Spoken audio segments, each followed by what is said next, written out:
आज के विषय पर आने से पहले मैं आप लोगों को अपना परिचय दे देना चाहता हूं। मेरा नाम विनोद कुमार झा है। हम अपर सचिव एडिशनल सेक्रेटरी राजस्व एवं भूमि सुधार विभाग में कार्यरत थे और इसी पद से सेवानिवृत्त होने के बाद आज की तिथि में मैं भूदान जांच आयोग राजस्व एवं भूमि सुधार विभाग के द्वारा गठित है, जिसका मैं एक सदस्य हूं। सेक्शन 7 के ए में यह कहता है कि हाट और बाजार ये दोनों प्रकार के जो मतलब सैरात हैं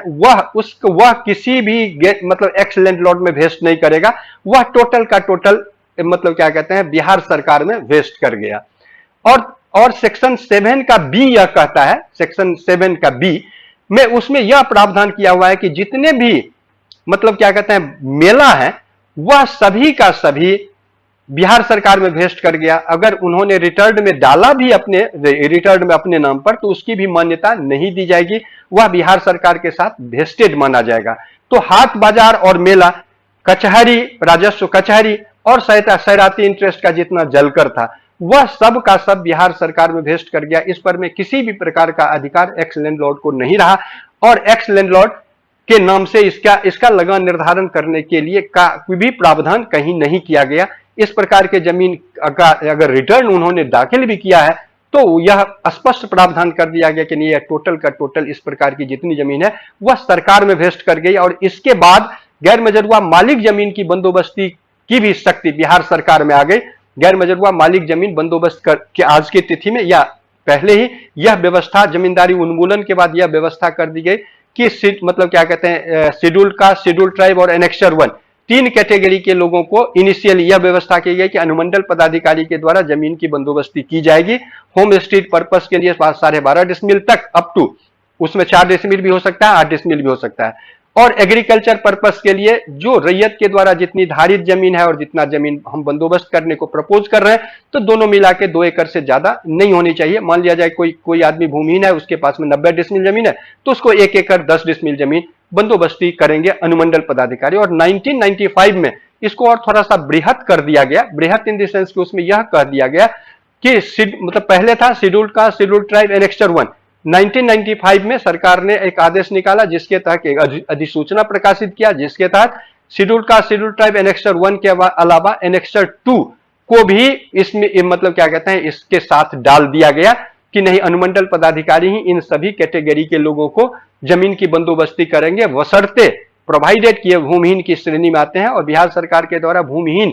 को परिभाषित किया हुआ है कि जो 1 एकड़ अप टू 1 एकड़ जमीन जो धारित करते हैं, 1 एकड़ या उससे कम जमीन जो धारित करते हैं वे भूमिहीन की श्रेणी में आते हैं। अगर किसी को बसने के लिए अपनी जमीन नहीं है तो ऐसी स्थिति में अनुमंडल पदाधिकारी के द्वारा उनको जमीन बंदोबस्त की जाएगी अप टू 12.5 डिसमिल से ज्यादा नहीं, 12.5 डिसमिल के अंतर्गत 8 डिसमिल भी हो सकता है, 12 डिसमिल भी हो सकता है और 5 डिसमिल भी हो सकता है। बाद में बिहार सरकार ने उसको रेस्ट्रिक्ट कर दिया है कि आज के डेट में 5 डिसमिल जमीन होम स्टेट पर्पस के लिए हम लोग मतलब क्या कहते हैं राजस्व एवं भूमि सुधार विभाग का यह एक संकल्प है कि कोई भी आदमी गृहविहीन भूमि विहीन न रहे। इसीलिए गृहविहीन जितने लोग हैं जिनको अपने बसने के लिए जमीन है नहीं है उसको 5 डिसमिल जमीन चाहे तो हम बंदोबस्त करते हैं, चाहे तो हम भूदान से देते हैं, चाहे तो हम सीलिंग से बंदोबस्त करके देते हैं और या बास्केट का पर्चा देते हैं या इन सभी का मतलब क्या कहते हैं कंपोनेंट से अगर हम जमीन किसी को नहीं दे पाते हैं तो वैसे स्थिति में जमीन क्रय करके उनको उपलब्ध कराया जाता है। एमवीआर के दर पर में जमीन हम लोग क्रय करते हैं। मार्केट वैल्यू जो रजिस्ट्रेशन ऑफिस में हर जमीन का जो रेट होता है तो लाभुक के द्वारा अपने ही जमीन का सिलेक्शन किया जाता है कि हमको यह जमीन बसने के लिए चाहिए। उसका जो भी एमवीआर होगा minimum value rate registration office में, तो आप जानते होंगे कि जब भी आप जमीन खरीदने के लिए जाते हैं या बेचने के लिए जाते हैं तो रजिस्ट्रेशन ऑफिस में स्टाम्प शुल्क लगता है, रजिस्ट्रेशन शुल्क लगता है। तो उसका कैलकुलेशन जमीन के वैल्यूएशन के आधार पर होता है। तो इसी वैल्यूएशन के आधार पर में मतलब क्या कहते हैं जमीन का जो रजिस्ट्रेशन होता है उसी के आधार पर में हम लोग एमवीआर दर पर में जमीन क्रय करके लोगों को गृहविहीन लोगों को जमीन उपलब्ध कराते हैं। राजस्व एवं भूमि सुधार विभाग का संकल्प है और इसी के आगे हम लोग चलते हैं। इसमें लाखों लोगों को बेनिफिट भी किया गया है। अब अगला इसमें एक सेक्शन 8 है, वह भी बड़ा इंपॉर्टेंट सेक्शन है कि वह यह है कि अगर एक्स लैंडलॉर्ड को डीसीएलआर कि यहाँ उन्होंने किसी जमीन का, किसी जलकर का, मतलब क्या कहते हैं फॉरेस्ट की जमीन का, इस प्रकार की जमीन का, अगर आप फॉरेस्ट की जमीन भी वेस्ट कर गया सरकार में, एक्स लैंडलॉर्ड की नहीं रही। लेकिन अगर एक्स लैंडलॉर्ड ने किसी जमीन के लगन निर्धारण के लिए भूमि सुधार उपसमाहर्ता के पास में अपना पिटीशन दिया है, गैर मजरूआ आम का, केसरे हिंद का, तो वैसी स्थिति में अगर डीसीएलआर ने उसको रिजेक्ट कर दिया, उसको अमान्य घोषित कर दिया, तो वैसी स्थिति में मतलब क्या कहते हैं एक्स लैंडलॉर्ड को यह अधिकार दिया हुआ था कि सेक्शन 8 के तहत वे एडिशनल कलेक्टर ऑब्लिक कलेक्टर के कोर्ट में अपील दायर करेंगे डीसीएलआर के ऑर्डर के अगेंस्ट में। इसमें मतलब कि एडिशनल कलेक्टर को भी अंडर द एक्ट कलेक्टर घोषित किया हुआ है, और कलेक्टर ऑफ द डिस्ट्रिक्ट में से जहां भी वे चाहे किसी भी कोर्ट में, एडिशनल कलेक्टर और कलेक्टर के कोर्ट में वे मतलब क्या कहते हैं यह दाखिल करेंगे, और यह जो दाखिल करेंगे वे अपील, उसमें आवश्यक सुनवाई के पश्चात आदेश पारित किया जाएगा एडिशनल कलेक्टर और कलेक्टर के द्वारा, और उसमें यह बात आएगी कि यह इनके साथ इन्होंने जो दावा किया है जिस जमीन का लगान निर्धारण के लिए, जिस जमीन की बंदोबस्ती का, यह इनके साथ हो सकता है या नहीं हो सकता है, तो वह कलेक्टर का आदेश उसमें फाइनल माना जाएगा।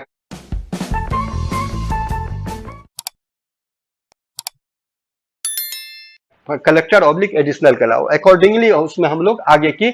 कार्रवाई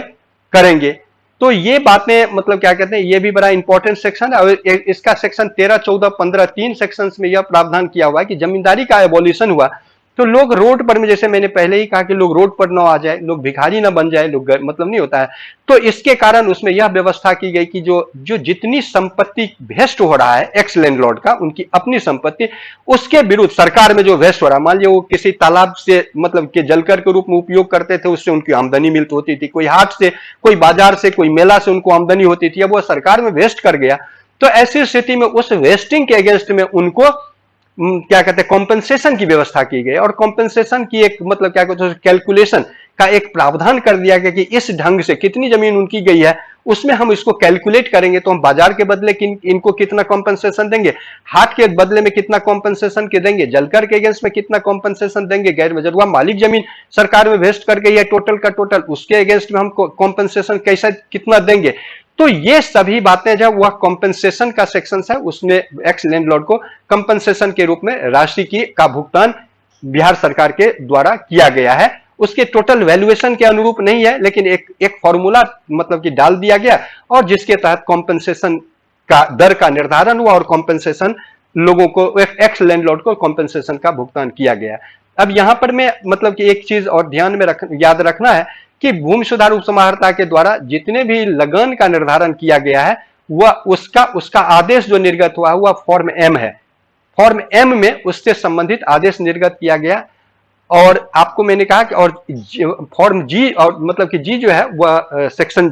4 का सब सेक्शन जी, तो उसके तहत भी मतलब एक्स लैंडलॉर्ड को यह अधिकार दिया गया फॉर्म ए में, यही आदेश है कि वो जिसकी ऐसी कोई जमीन जो एक्स लैंडलॉर्ड ने अपने नियंत्रण में रखा, लेकिन सरकार को लगता है कि नहीं इन्होंने गलत किया, उस जमीन को सरकार के नियंत्रण में होना चाहिए, तो सेक्शन 4 का सब सेक्शन जी के तहत उस जमीन को सरकार में वापस लेने की भी शक्ति कलेक्टर को दी गई। This is all about land reforms act. अब यहां पर मैं थोड़ी सी आपको हम यह बतला देना चाहेंगे कि लैंड रिफॉर्म्स एक्ट की चर्चा हुई तो दो चीज हमेशा याद रखिएगा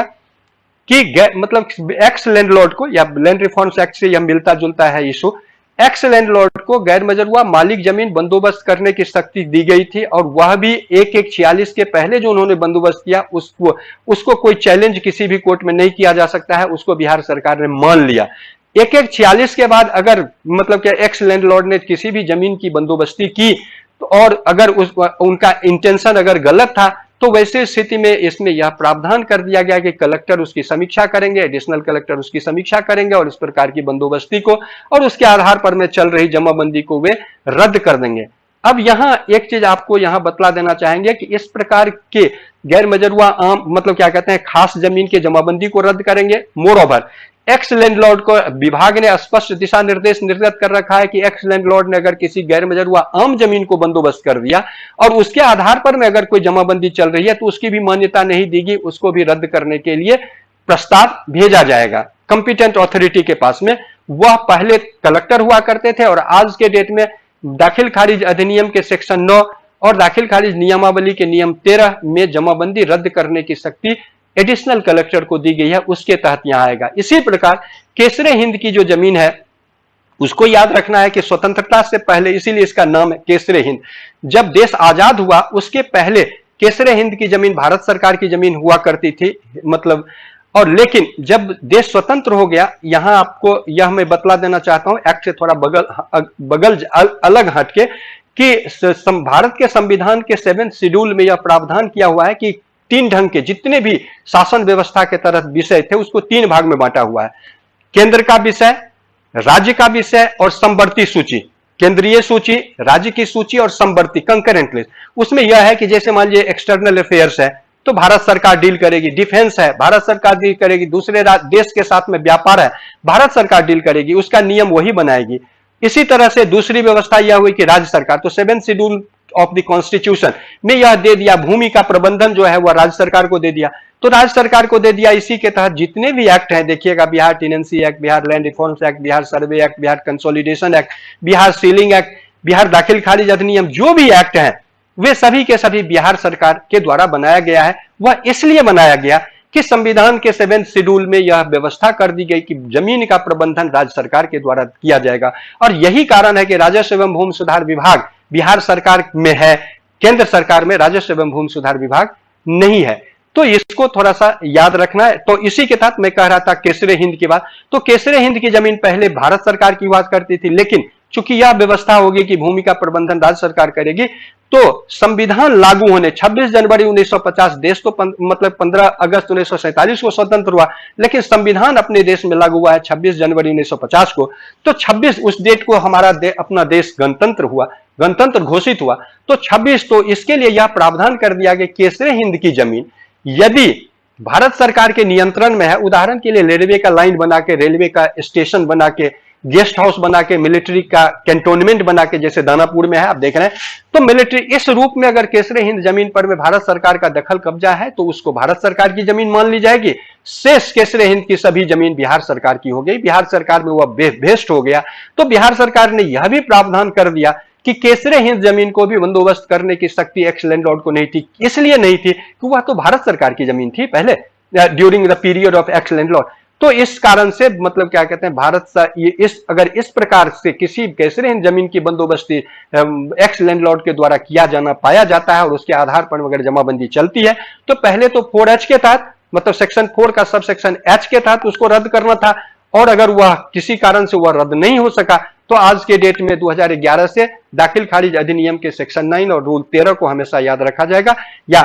अगर मान लिया आप फील्ड में काम करते हैं, आप अब जमाबंदी पंजी को उलटते हैं, आपको लगता है कि कोई जमाबंदी सरकारी जमीन की चल रही है और उसका कोई कारण नहीं है, कोई आधार नहीं है, प्रॉपर कारण नहीं है कि अनुमंडल पदाधिकारी ने उसको बंदोबस्त किया, या एक्स लैंडलॉर्ड के 1146 के पहले की बंदोबस्ती के आधार पर में जमाबंदी खुली है, तो आप उसको मतलब क्या कहते हैं, उसके जमाबंदी को रद्द करने का प्रस्ताव देंगे। अंचल अधिकारी उस प्रस्ताव को एडिशनल कलेक्टर के पास भेजेंगे और एडिशनल, इसमें तो इतनी तक शक्ति एडिशनल कलेक्टर को दी गई है कि यदि वे चाहे तो सुओ मोटो किसी भी जमाबंदी को रद्द करने के लिए अपने अपने न्यायालय में कार्रवाई प्रारंभ करेंगे और आदेश निर्गत करेंगे। तो यह मतलब क्या कहते हैं, लैंड रिफॉर्म से रिलेटेड ये सभी बातें हैं। बहुत बहुत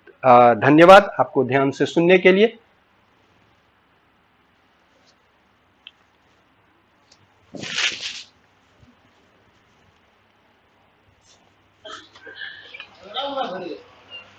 आनंद को थोड़ा सा भेज दीजिए। आनंद आनंद आनंद को, आनंद IT में।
हम्म